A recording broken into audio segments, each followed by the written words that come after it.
incredible man, what's up, man? What's up, man? How you, baby? I don't like us to do our sisters, you know, settle. You give your days to Hey, sure. Oh, well, anyway. Check this. Ladies talk, it feels so nice. Make up your mind and settle for once. But I'm just trying to have a good time. Hello, my very good people. You are welcome to the men's round table. Matters arising. This is where the men sit down over a bottle of wine and discuss the issues trending around the globe. Here, no topic is off limits. We discuss politics, we discuss tech, we discuss everything that trends in the world of today, with special interest in the politics of our land, because the ultimate end is to enthrone good governance in our land. Hence this gathering today. So I want you to relax, grab yourself a bottle of wine and listen to our discussion, because you will benefit immensely from everything we talk today. And if this is your first time, please subscribe, like, and share the videos. Thank you. Happy listening to us. God bless you.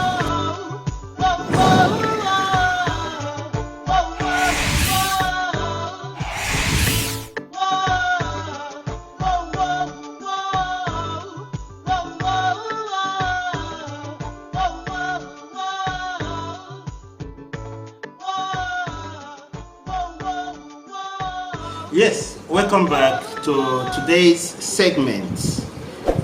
Like we said, no topic is off limits for the men's roundtable. So today we'll be discussing few trending issues around the world. Recently we all heard about the death of Her Majesty the Queen of England. And there has been so many issues that are trending around her death.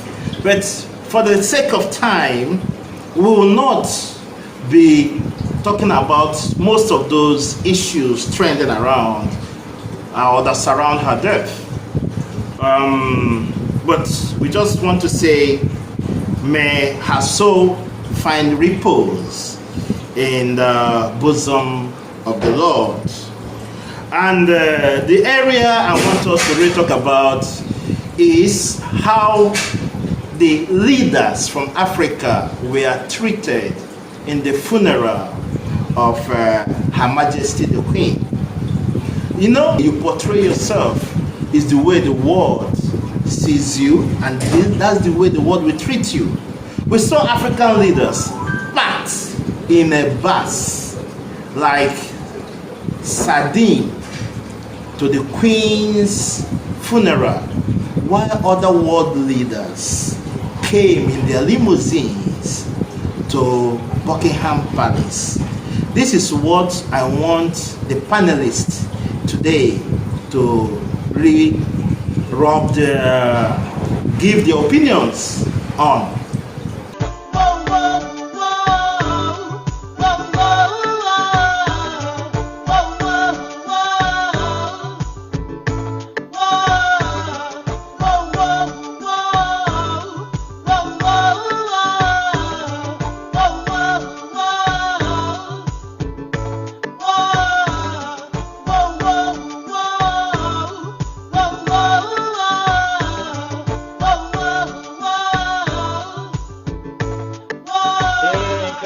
What's up, man? What's up, man? How you, baby? I don't like us to do our sisters, you know, settle. You give your days to get your dad. Hey, sure. Oh, well, anyway. Check this. Ladies talk, it feels so nice. Make up your mind and settle for once. But I'm just trying to have a good time. Check this. But you know good the way you treat our concern. You take the money and make them over. Settle down, make a family, or live in pain and agony. Yeah. Whoa.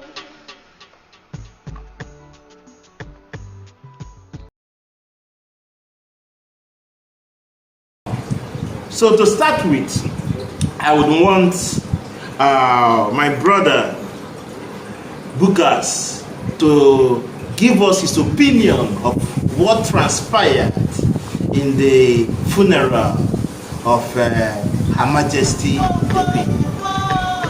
All right, thank you for the opportunity to go into this. So, a lot of people have been saying so many different versions of not just the story, but different opinions around. And what I have come to think of is the position that African leaders have taken in the funeral, in the mourning, and even in the response to the death of the Queen of England. I don't think we have taken a very good position to start with, okay? Because we don't see African leaders mourning our own monarch like that. We don't even see them showing that kind of due respect. So you see, when an African king dies, we don't hear much about it. Our African leaders don't do so much about it, you see. But then here they have to travel all the way to another country, to another continent, to go and mourn or attend the funeral of someone who basically was or is in charge or was in charge of the colonialism. Okay, she represents the colonial masters that we call them. I think this is not a very good move. I really feel so. This is my own personal opinion. Okay, and riding in the bus is just a logistics problem. Let us not take it out of context or anything. It is purely a logistic problem, nothing more than that. Okay, thank you, Buka. I beg to disagree with you on that, because we saw the Vice President of UAE. He arrived in his limousine. We saw the President of France arrive with the First Lady. We saw the President of America, Joe Biden, arrive with the First Lady in their normal motorcade. But African leaders were parked in a bus. We want to know why African leaders were parked in a bus. Frank, do you know why? Because when you don't have regard for yourself, the world will not have regard for you. That is what the British meted out on African leaders, and it is well deserving. But I want to hear other people say something before I proceed on this. Yeah, Mr. King, I thank you so much. But the issue, on this particular issue, I would like to say here, Britain doesn't care whether African leaders are there or not. They never forced them to enter the bus. It was by choice. And we Africans have been known for making wrong choices. So this is not something new. We have our Vice President, Mr. Yomi Osibanjo. Professor, yeah, thank you so much.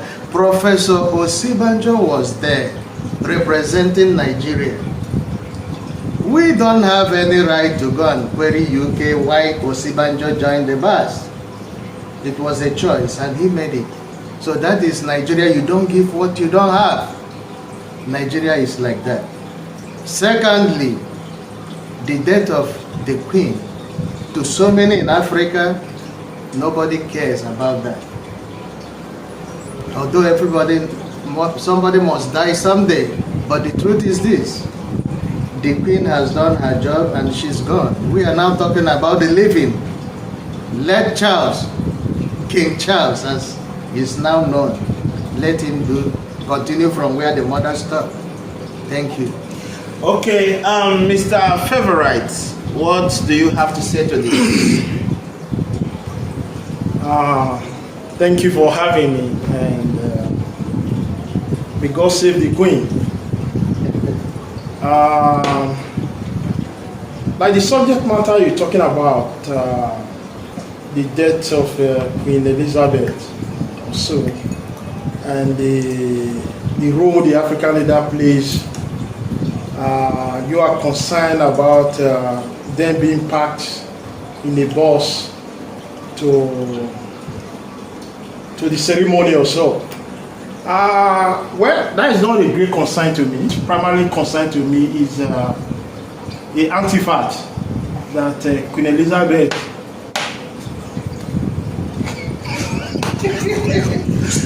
so an artifact was taken away during the colonies, and it's still lying down in the British Museum or the Buckingham Palace there. So we want this artifact to be returned back to Nigeria and be kept in our museum for our other generation to know much about it. Okay? Okay. All right. Thank you so much, Mr. Favorite. Somehow you veered towards some angles. We said we will be deliberating in the future, but since you have mentioned that, we understand that the colonial masters, they took some important treasures from Africa, and the leaders of South Africa seem to be agitating for the $4 million gold diamonds to be returned. And at the same time, the people of Edo State, the great Benin City, are asking for the bronze artifacts to be returned. But this will be a matter of discourse in our next episode.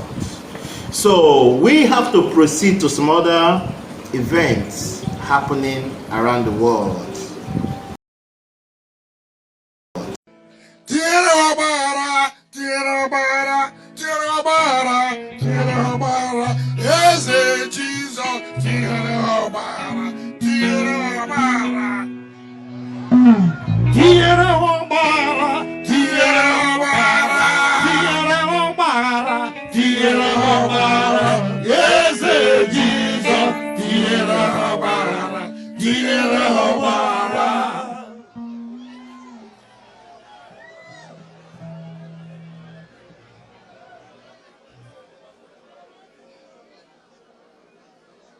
You know, the God of confusion will put confusion in them.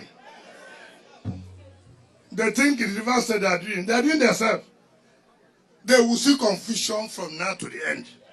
Until they withdraw and understand that there's no road there. Do you understand me? Kabanga mukandole wow abundole ndole. Kabanga mukandole wow abundole ndole.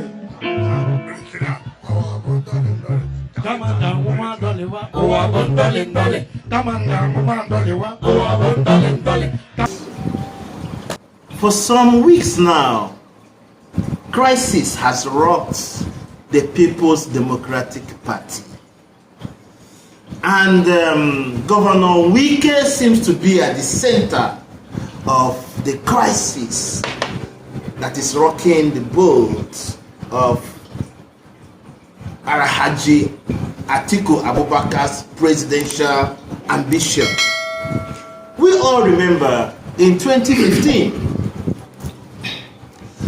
Alhaji Atiku Abubakar led some other politicians on a walkout from the Ego Square against President Jonathan.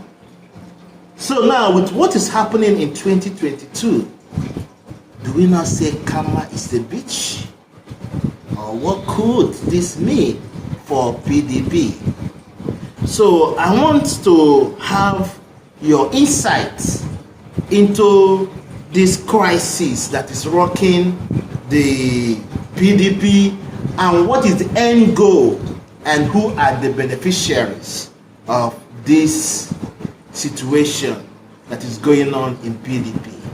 So I want our African landlord to chip into this.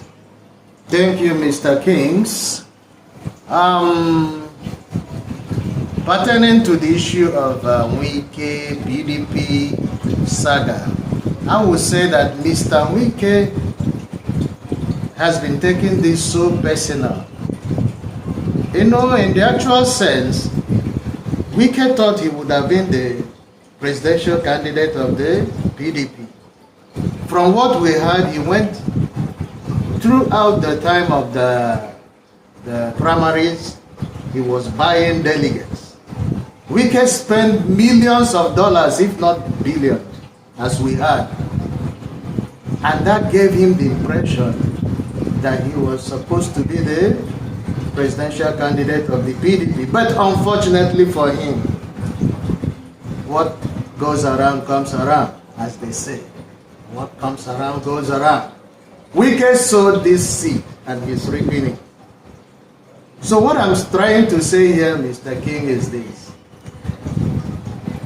If PDP have zoned their ticket to the south, must it be Mr. Wike? It could have been anybody in the south. So why is Wike jumping up and down? Why is Governor Wike, pulling down Atiku? Atiku is the man that won the presidential ticket of PDP. Wike should follow suit and do what? Support him. I don't like the idea of Wike coming to television every day, raising dust about Atiku's nomination. Wike should go and sleep. Or better still, he can join the Labour Party. That is the only option I see for Mr. Wike. If he wants to remain relevant in today's politics in Nigeria, Mr. Wike, please join the obedient. Thank you so much. Okay, let us hear from Mr. Favorite on this subject matter. Thank you once again, panel of justice.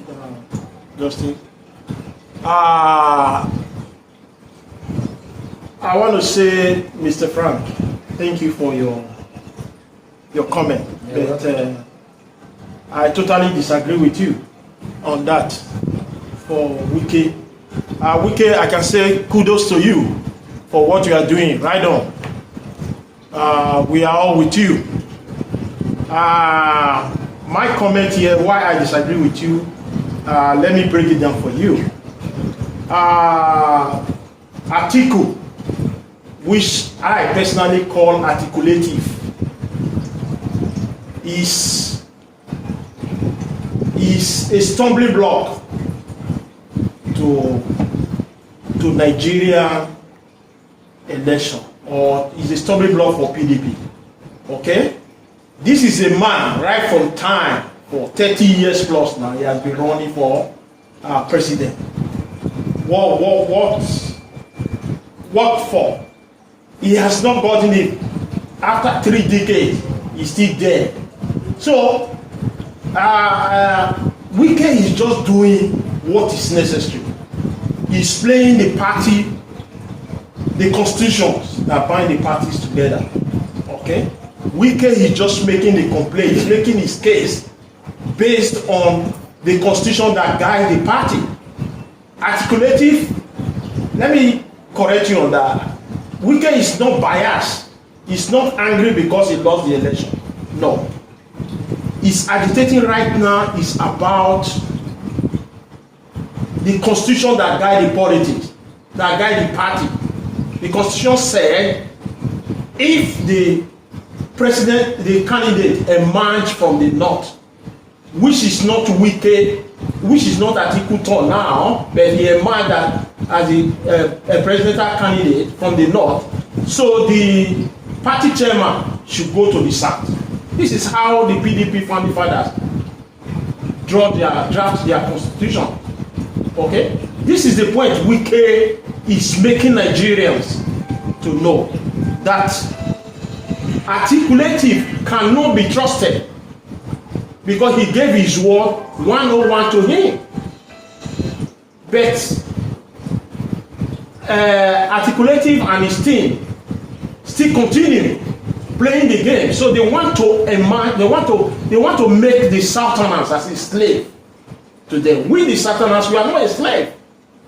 I'm not a fan to Wike, obviously, but I want in my favor, I want the PDP to kill themselves. Let the karma that is playing now, let it go on there, because this is same thing Atiku did. This is same thing Atiku did against Goodluck Jonathan. I want him to acknowledge this, that Nigerians pray that Atiku shouldn't happen to Nigeria in any way. And I'm kind of sounding this warning or advice to Atiku. Let this be your last time you will ever appear in Nigerian television and talk of politics. Goodbye to you and remain safe. Thank you. If I may say something, Mr. King,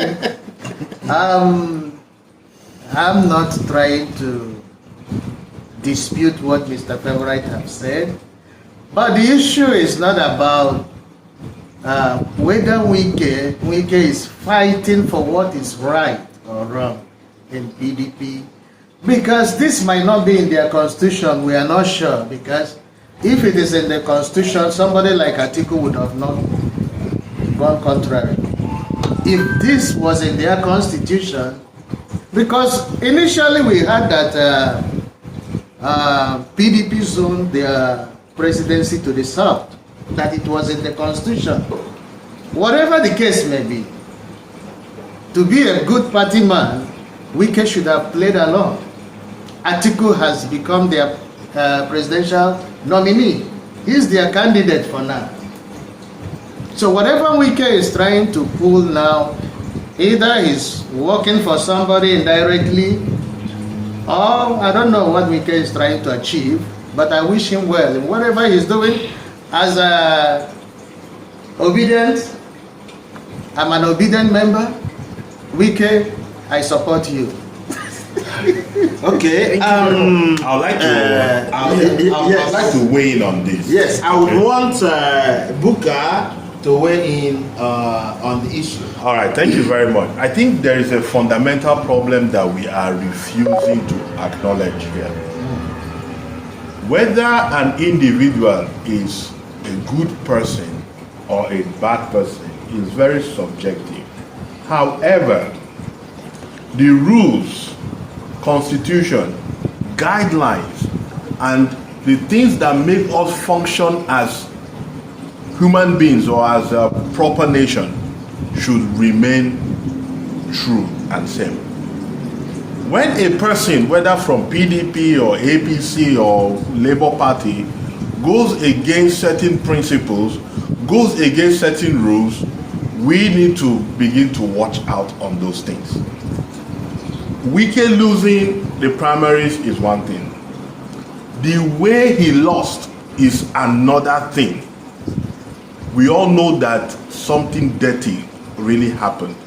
I don't know if you have seen the cartoon where where the two cows were fighting, and Wike was really screwed during that period. Then we ask ourselves, is it this type of trickery and this type of conniving and this type of manipulative individuals that we want to have around us as leaders? There is no leadership at the core of what they are doing. Just manipulation, pure manipulation. And that is where we need to take a stand and say, look, we do not subscribe to the attitude that we are seeing these so-called leaders, displaying. We want something that is pure, something that is fresh, and something that can bring us to the next level. So, in any political party that we are looking at, we should watch out for this type of manipulative you know, to double their tongued behavior. We should watch out for them and know that, look, let somebody rise up to it. If Wike is rising up to it, that is it. Let him fight his fight. It's okay. He shouldn't sit down. Let him fight the fight and fight it all to the end. Let other people continue the race. Thank you. Okay, I would like to come in here for thank you, Mr. Buka, for what you have contribution that you have just made now. Yeah, like as I said, I give kudos to Wike. I want to ask the party when it comes to Nigerian election, must it be Atiku? This is my question. Must it be Atiku in all elections that have taken place for the past 30 years? Must it be an Atiku? Just think about it. Okay. This is my question. Thank you so much, my panelists. Your question is well noted, but if I must add, I'll give some form of clarity to what is being discussed. I do believe that Governor Wike is fighting a right fight. You ask me why. PDP had agreed ab initio that 2023 they will zone the presidency to the south. That's an agreement. And when it is zoned, if the candidate comes out that emerges is from the south, the chairman will be from the north. And if it is the other way around, then the chairman of the party will be from the south.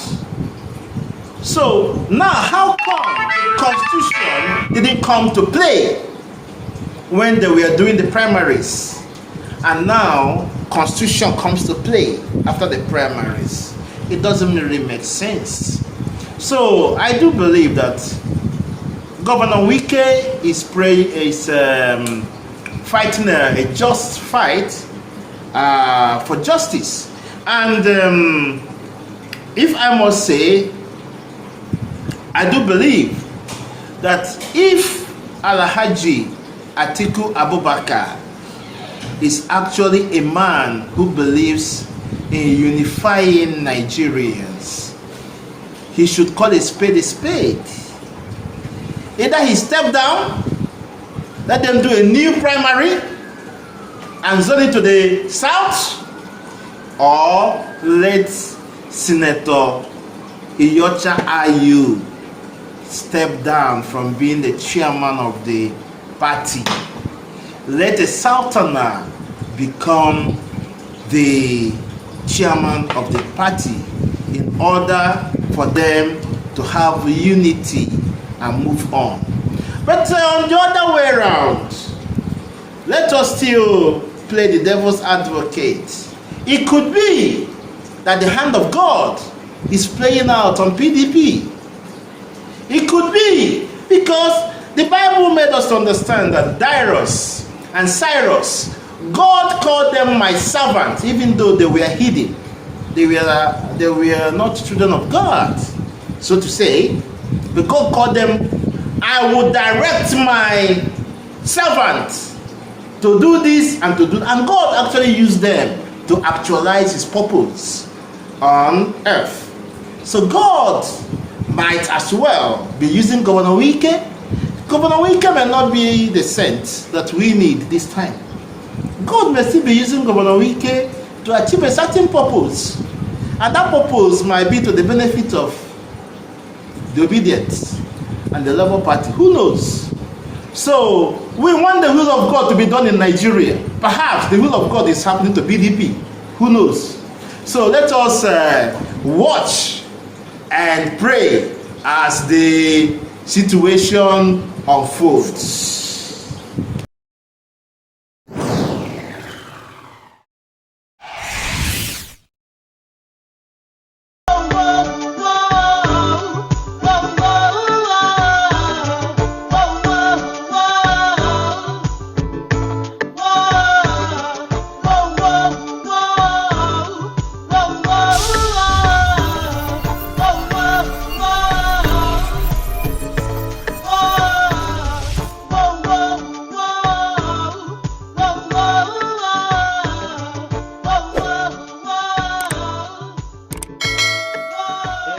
Incredible man, what's up, man?